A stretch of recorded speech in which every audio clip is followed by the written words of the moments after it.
Paman Nabi meninggal, istri Nabi meninggal di tahun yang sama. Nabi jadi terpuruk, sedih, ya nggak semangat. Allah undang Isra wal Mi'raj biar semangat lagi.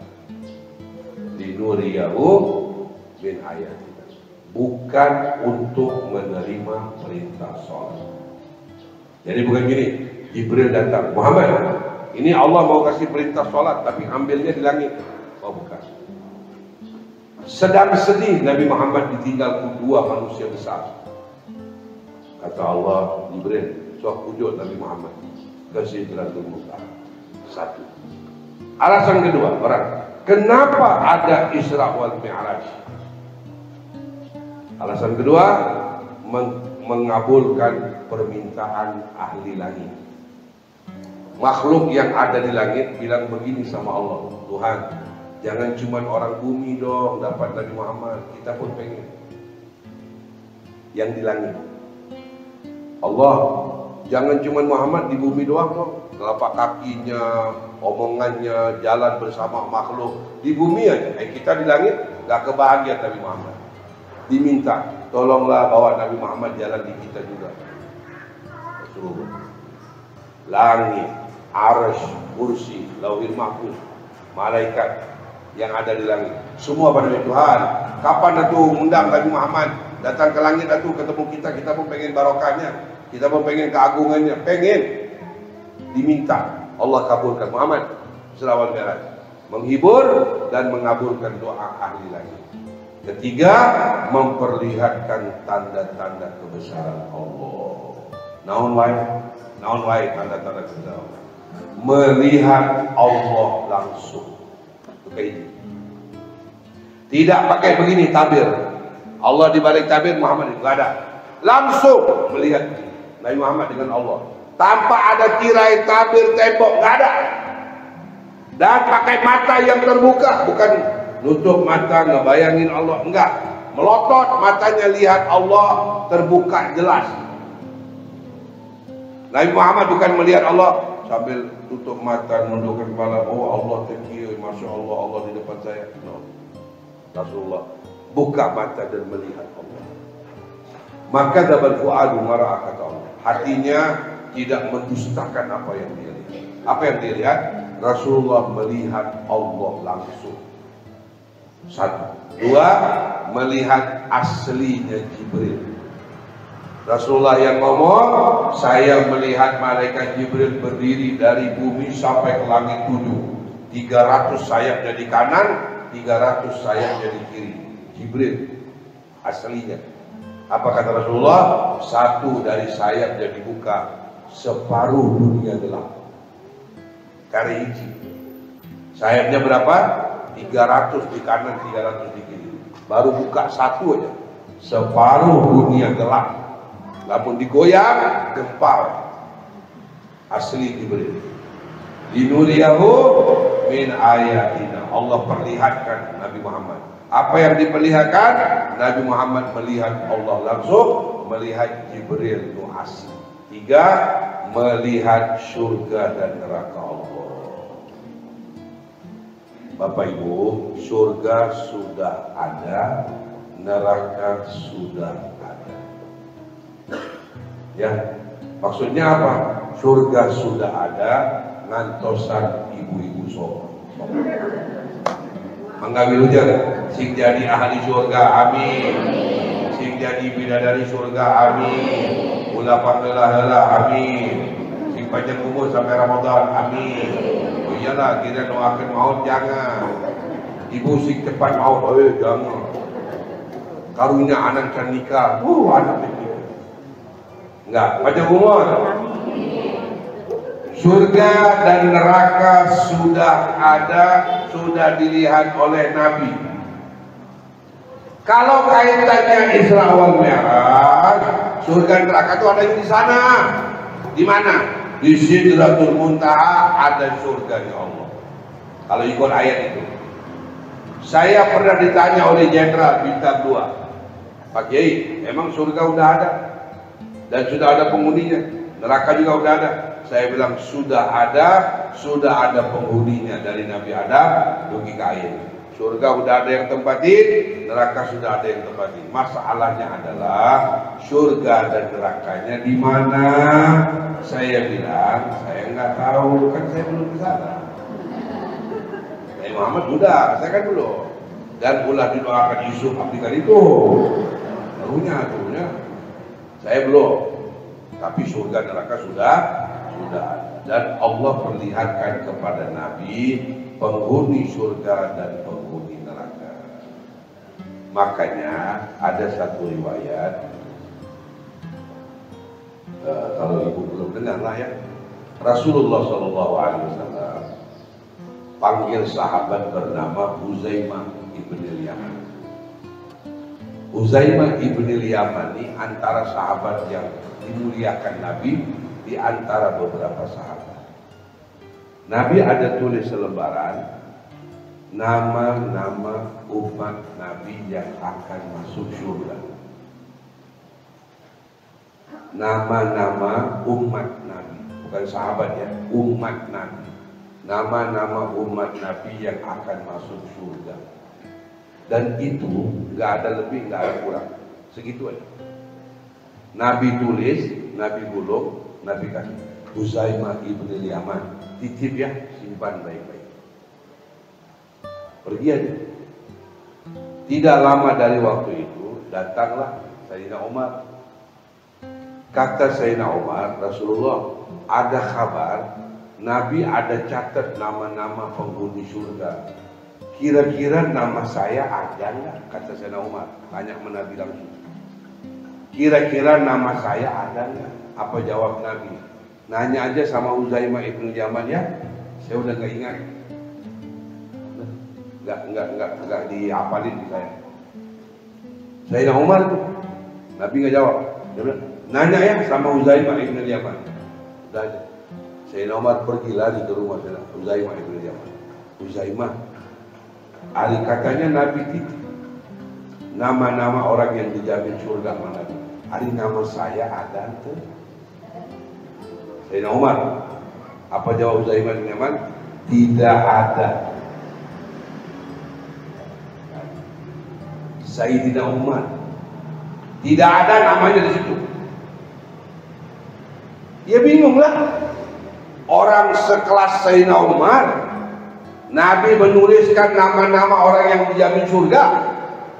Nama dia nggak ada, dia nggak gemeter. Apalagi kita. Itu singkatnya begitu. Jadi cerita lanjutnya ya. Kemudian menjadi ada, kemudian bahagia dia. Nggak terlalu jauh. Intinya adalah Nabi lihat surga dan neraka Allah. Nabi ketemu yang masuk surga, yang masuk neraka Nabi lihat. Bukan Nabinya masuk neraka. Nabi dikasih lihat tuh umat Nabi yang di neraka. Contoh ya, Nabi jalan melihat di neraka kedudukan di kehidupan. Nabi lihat ada orang main di gedung bukit tinggi, tempat yang tinggi lah, lompat hancur berkecai, meninggal. Diratain lagi sama Allah, dijadiin. Qul yuhyi alladzi ansha'aha awwal marrah. Bukan ada tuh? Qul may yuhyil 'izama wa hiya ramim. Qul yuhyi alladzi ansha'aha awwal marrah. Dia lompat dari tempat yang tinggi, hancur berderai, bagaikan kaca, hancur. Allah kun fayakun, jadi lagi. Naik lagi, terus gitu. Naik, lompat lagi, jatuh, hancur berkecai. Allah bilang kun fayakun, jadi lagi. Naik lagi, terus saja begitu. Kata Rasulullah, Jibril, itu tuh siapa? Itu tuh siapa? Dan kenapa dia begitu terus? Apa jawab Jibril? Itu umat engkau yang matinya bunuh diri. Jadi masuk neraka terus, ya nggak terjun, nggak berhenti. Satu. Kemudian Nabi lihat lagi neraka. Nabi lihat ada kelompok manusia, narik lidahnya gunting, sendiri, sorangan weh, narik, dan nggak berhenti, nggak habis. Rasulullah nanya, Jibril, siapa itu? Dan kenapa dia begitu terus? Kata Jibril, itu umat Nabi yang doyan bakso lidah. Meren, seri lain mikir. Meren, itu doyan sop lidah. Tarik lidah gue bikin sop, bikin bakso. Orang yang masuk dalam ayat Allah yang dicabut lidahnya, potong lidahnya, wailul likulli humazatil. Nah itu ayat.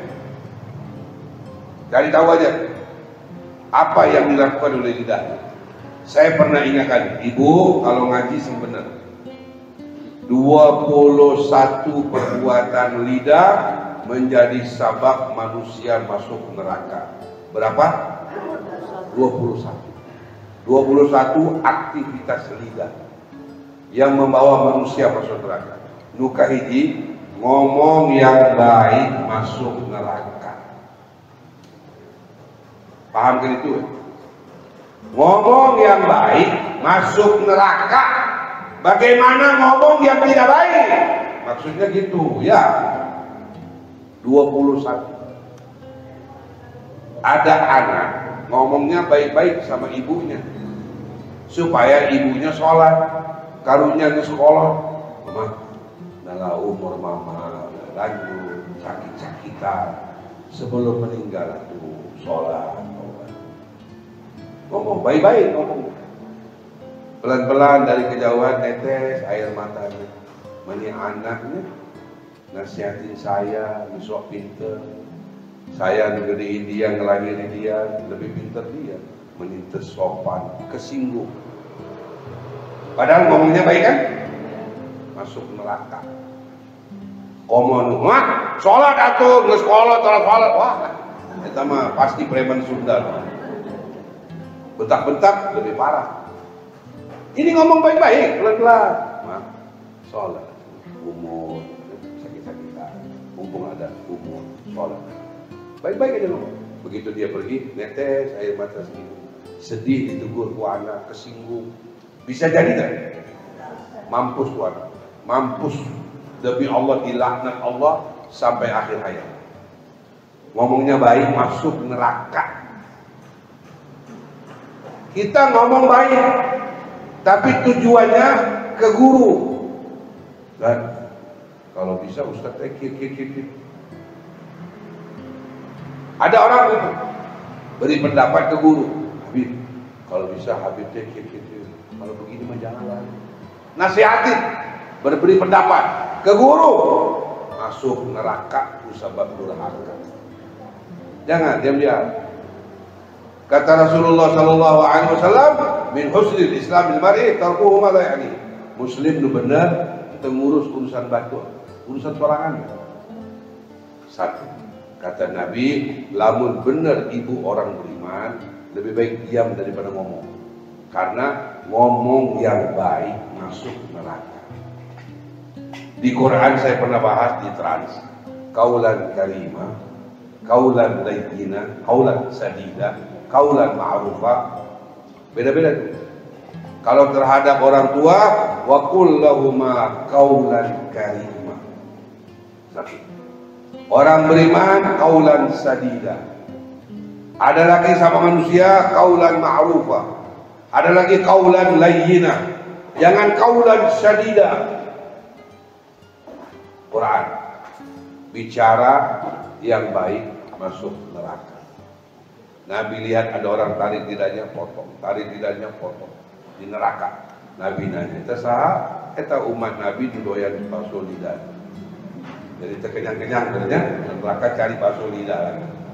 Wallahu a'lam bissawab. Yang benarnya wailun likulli humazatil, itu diantara. Lanjut, alladzi baraka haulahu linuriyahu min ayat. Di akhirnya innahu huwas samiul basir. Ada dua sifat Allah, as-sami dan basir. Mendengar dan melihat, bukan melihat dan mendengar. Penjelasannya Allah maha mendengar dan maha melihat. Allah berikan kepada makhluk sifat mendengar dulu baru bisa melihat. Buktinya kata Nabi, bayi dalam kandungan 6 bulan sudah bisa mendengar. 6 bulan. Kata Rasulullah, janganlah berantem suami istri kalau istrinya udah hamil lebih 6 bulan. Karunya yang dalam perut mendengar. Nanti yang dalam perut bilang, gua belum lahir udah berantem di luar. orang. Ntar gua lahir berantem lagi nih. Jangan. Satu. Kedua, bayi lahir diazankan. Benar. Kok bisa diazankan? Dia sudah mendengar. Nikmat yang terakhir di alam kubur diazankan deui. Padahal bisa melihat nggak dia? Udah nggak bisa melihat dari tutup matanya. Kupingnya masih bisa mendengar adzan diazankan di alam kubur. Mendengar. Nikmat pertama sampai menjadi nikmat terakhir sebelum hancur di alam kubur adalah mendengar. Pelajaran kedua, kalau sudah melihat nggak perlu dengar. Nggak perlu dengar, kan lihat sendiri. Ya nggak perlu dengar lah. Dia sendiri aja yang dengerin ke orang, kan dia yang lihat. Tapi kalau orang mendengar, sekalipun tidak melihat, hati-hati. Ya, ibu bayangin, keur ngobrol yang orang buta. Orang buta tadi disebut tunanetra. Tunanetra. Buta ada nggak enak ya. Tunanetra. Kita ngomong yang hiji jalma tunanetra. Dia ngelihatnya, tapi fokusnya ketika dia mendengar, dia berputar-putar menilai, memvonis, menghakimi. Dari mana? Dari mendengar. Padahal dia lihat nggak? Hati-hati. Kita jangan seperti tunanetra. Hidup hanya bergantung kepada apa yang dia dengar. Gak bisa. Agama yang kita dengar dan kita lihat harus sinkron, harus sejalan. Yang didengar, apapun yang kita dengar, kalau belum kita lihat, simpan aja dulu. Tapi ketika kita melihat langsung, bijaksanalah untuk kasih orang lain dengar. Kan dia nggak lihat, yang lihat kita kan. Contoh fikihnya ya, dua orang laki perempuan, dua-duanya kita kenal. Yang satu punya suami, yang satu punya istri. Masuk dia ke kamar, tutup pintunya. Kita di dalam kamar enggak. Kita bareng di dalam kamar enggak. Tapi kita lihat dia masuk kamar berdua. Kita lihat dia tutup dan kedengaran kunci pintunya, kunci. Kita lihat kita berada di dalam kamar. Hati-hati. Mau ngomong apa? Astagfirullahaladzim, Gusti ya Allah. Ternyangka. Ternyangka naon, nek? Astagfirullahaladzim, ya Allah Gusti. Naon Gusti? Nenek-nenek. Kalian ningali kan? Berada di depan dia enggak kan? Hati-hati. Innalladzina yurmunul muhsanat. Quran. Orang yang melemparkan asumsi hanya karena dia melihat. Hati-hati. Banyak orang begitu. Apalagi yang tidak melihat. Anda baca medsos di HP, berita tentang orang di sana-sana. Anda di situ enggak? Enggak. Terus kenapa disebarin? Yakin itu benar? Atau siapa? Benar bu? Udah dibaca, astagfirullahaladzim, udah hapus. Baca, udah berhenti.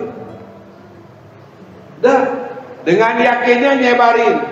Ternyata salah. Hati-hati di kuping. Innahu huwas samiul basir. Tafsiran ulama. Berikutnya adalah Allah Subhanahu wa taala menilai seorang hamba benar atau tidaknya dari apa yang Allah dengar dari suara hati. Makanya kalau sholat, usolli bunyi nggak penting, yang penting di dalam, di hati usolli fardhu maghrib, usolli fardhu di dalam. Yang didengar Allah itu bukan ini. Kecuali Allah, bukan itu. Yang Allah dengar yang di dalam. Satu, inna akramakum indallahi atqakum. Orang yang paling takwa itu yang paling mulia. Susah menilainya. Kenapa? Takwanya ada di sini. Kita nggak bisa menilai. Anda menilai dia orang baik, mudah-mudahan dia orang baik. Mudah-mudahan dia bawa perubahan bagi bangsa dan negara. Karek mudah-mudahan ya. Udah dijamin? Dijamin? Mudah-mudahan, benar. Kalau mudah-mudahan, bisa mudah-mudahan hiji, mudah-mudahan dua, mudah-mudahan tilu, sadayana bisa kan? Bisa, jangan berantem lah. Jangan berantem. Kan kita semua masih mudah-mudahan. Semoga Gusti ya Allah mudah-mudahan ya Rabb. Jadi mudah-mudahan nomor hiji, nomor dua ente. Wah nggak adil tuh. Wah mudah-mudahan nomor dua nomor tilu ente. Enggak, tiga-tiganya aja. Benar nggak? Ya iya. Emang kau jamin dari mana? Quran turun. Kalau ini orang yang menang, sejahtera Indonesia. Mana hadisnya? Ini hadisnya. Ini ayat Quran. Ada? Nggak ada. Jangan rame, tenang. Pelajarannya sederhana. Ya, makanya kemarin saya ngomong di medsos. Nomor hijina ngaji sing bener. Ibadah dan iman sing bener. Ya, iman dan takwa sing bener. Tan nomor hiji. Kita coblos sama nomor 2. Bener gak? Dari lagi mikir. Wah, tilu mah gak boleh. Ya. Jadi, nuka hiji sholat sing bener. Nuka hiji doa sing bener. Nuka hiji iman dan takwa sing bener. Kita coblos sama nomor 2. Nah, seri. Saya mah tadi bayar. Demi Allah tadi bayar. Jangan takut. Itu. Jadi ibu nuka hiji, anak-anak bahagia dan sejahtera. Benar gak? Iya. Rumah tangga barokah. Benar gak? Nuka hiji. Jadi istri, jadi orang tua, jadi suami, kebahagiaan keluarga nomor 1. Benar gak? Coblos sama nomor 2. Gitu. Benar. Terus kayak saya. Kewajiban pertama datang ke TPS. Itu nomor 1. Nomor 1 harus hadir. Kalau nggak hadir, pilih iman di rumah sorangan. Ya, nomor 1 hadir. Coblos sama nomor 2. Jangan pusing ya. Nah, gitu. Atau di-upload pada sebelahan. Gini, santai. Ya, begitulah yang ingin kami sampaikan. Mudah-mudahan ada barokah dari Allah.